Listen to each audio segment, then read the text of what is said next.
Bonjour Laurent, je suis heureuse de te retrouver aujourd'hui pour échanger sur ton parcours.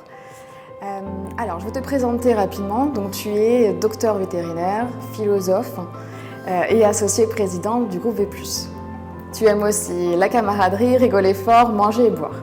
Tout est dit. Voilà, et plus sérieusement, est-ce que tu peux te présenter, donc présenter ton rôle et les fonctions que tu occupes chez V+. Alors, je suis vétérinaire exerçant puisque j'ai encore une activité de soins auprès des animaux, de compagnie et de rente, donc les gros animaux. Voilà. Combien de jours à peu près? Là, aujourd'hui, je travaille à peu près 25% de mon temps de travail encore en clientèle, voilà. Pur vétérinaire. Et après, j'assume une fonction de gestion. J'ai pris la présidence du groupe il y a quelques années. Et avec un collège d'associés, je m'occupe de gérer le groupe V+, voilà, en particulier sur les fonctions financières, achats et gestion un petit peu plus pointilleuse de certaines cliniques. Voilà. D'accord. Le groupe V+, représente combien de cliniques à peu près en France? Aujourd'hui, on est 25 cliniques réparties sur le territoire sur un axe Bordeaux-Toulouse. On a quelques cliniques un petit peu au nord, avec quelques sites sur Paris, mais l'axe de développement principal est dans le sud-ouest. D'accord, et ça représente combien d'effectifs? On est aux alentours de 200 personnes. 200 personnes. Voilà. Ok, Une comment centaine se de passe... vétérinaires. Ok. Comment se passe le recrutement? On est dans un contexte qui est très compliqué, puisqu'on a une forte pénurie. La génération des boomers part à la retraite et aujourd'hui, on est confronté à un manque de vétos praticiens. Alors, du fait de plusieurs facteurs, une forte féminisation qui contribue à un travail à temps partiel et malheureusement 40% des vétérinaires diplômés n'exercent pas en clientèle. Donc ça provoque forcément mathématiquement un manque conséquent. Donc les vétérinaires vont maintenant se former à l'étranger, ça permet aussi d'aller recruter ailleurs qu'en France. Voilà, donc on a mis en place pas mal de choses pour justement aider à ce recrutement. D'accord. Est-ce que tu pourrais nous parler de l'ambition de V+, à 5 ans, par exemple?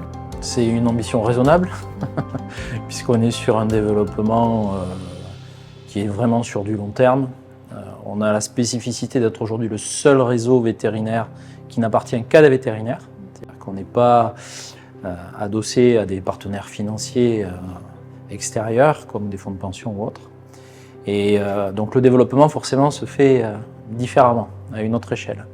On croit à peu près de 2 à 5 cliniques par an. Mais ce qu'on veut, c'est que les gens qui rejoignent le groupe le rejoignent vraiment avec envie, que ce ne soit pas une vente ou une association contrainte par un départ en retraite ou ce genre de choses. Donc nous, déjà, on ne rachète pas, on s'associe. Voilà, on rentre au capital de manière minoritaire. Donc ça, c'est quelque chose qui est différent aussi de ce que font les autres groupes, puisqu'ils rachètent la totalité du capital. Donc on est dans une démarche d'accompagnement, voilà, où vraiment on veut que l'outil reste détenu par les vétérinaires qui exercent. Voilà, il ne soit pas capté par des acteurs financiers.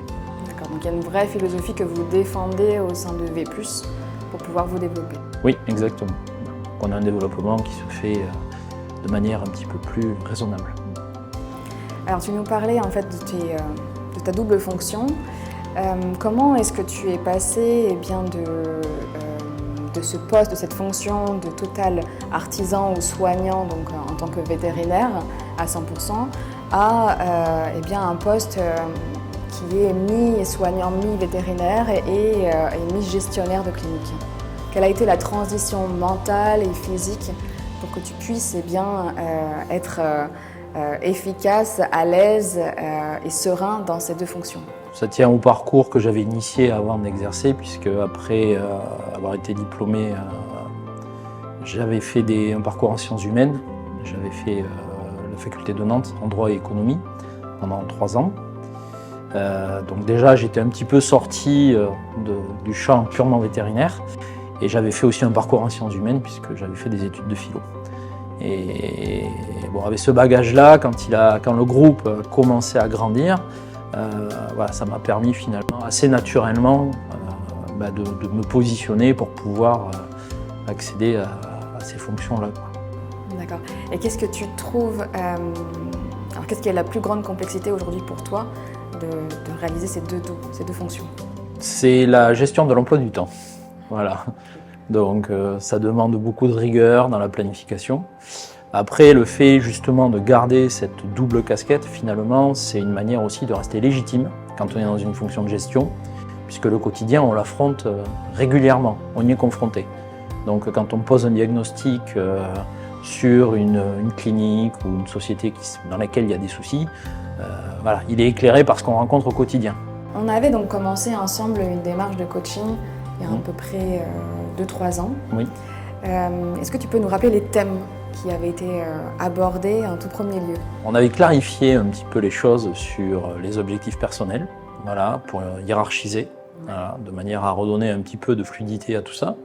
Parce que c'est vrai que c'était une période où voilà, il y avait beaucoup de sollicitations extérieures à la faculté, des associations professionnelles, tout en gardant le pilier, mon référentiel qui est ma famille. Voilà. Donc il avait fallu temporiser certaines choses pour voilà, se permettre voilà, de garder un équilibre, exactement.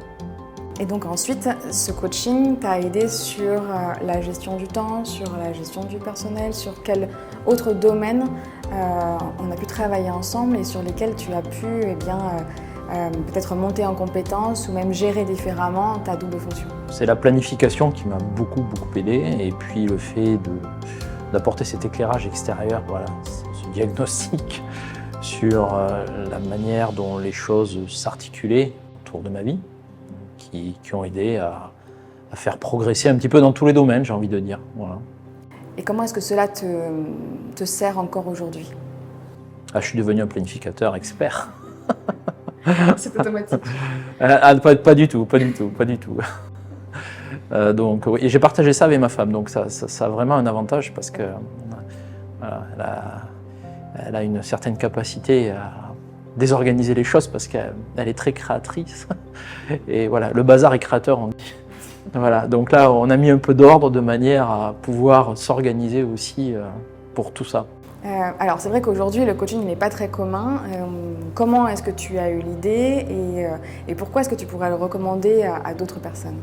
L'idée est partie du constat qu'il y avait une nécessité de voilà, balayer un petit peu pour voir où se situait l'essentiel. Et donc bon, quand on regarde un petit peu ce qui se fait dans le développement personnel ou autre, c'est difficile de trouver finalement l'outil dont on a besoin, puisqu'il y a quand même beaucoup d'outils. Et le coaching, il aide à ça, à choisir l'outil qui va bien sur tel ou tel point. Voilà. Et ça, pour moi, ça a été très important dans la démarche. Et puis après, on fait fonctionner un petit peu le réseautage, voilà, pour savoir qui en a fait, comment ça s'est passé, les travers éventuels dans lesquels il ne faut pas tomber. Parce que je pense qu'il y a vite un aspect gourou qui peut être un petit peu négatif. Ouais, voilà. Il faut bien choisir. Voilà, et donc très bien accompagné pour le coup. Et est-ce que tu pourrais recommander ce coaching à d'autres personnes? Ah oui, bien sûr. Oui. Bien sûr, n'hésitez pas. Alors souvent, en fait, j'entends le frein, par exemple, je n'ai pas le temps. Est-ce que ça t'a demandé énormément de temps de pouvoir t'investir dans une démarche de coaching? Je pense que c'est le début de la démarche.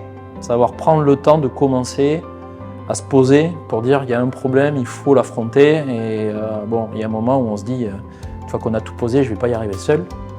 Donc soit on identifie quelque chose de vraiment très lourd et à ce moment-là on fait plutôt de la psychothérapie.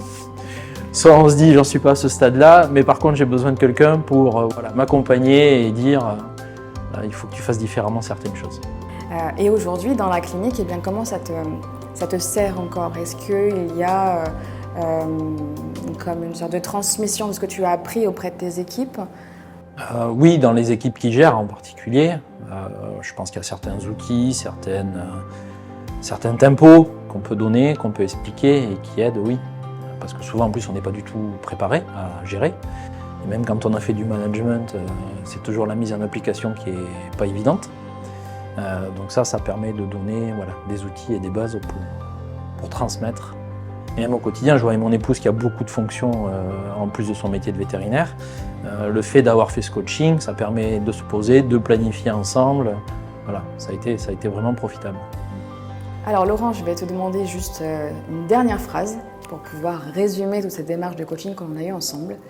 Qu'est-ce que tu pourrais dire donc en une seule phrase et qui pourrait inspirer ceux qui nous regardent? Le temps que vous consacrez au coaching aujourd'hui, c'est du temps gagné demain.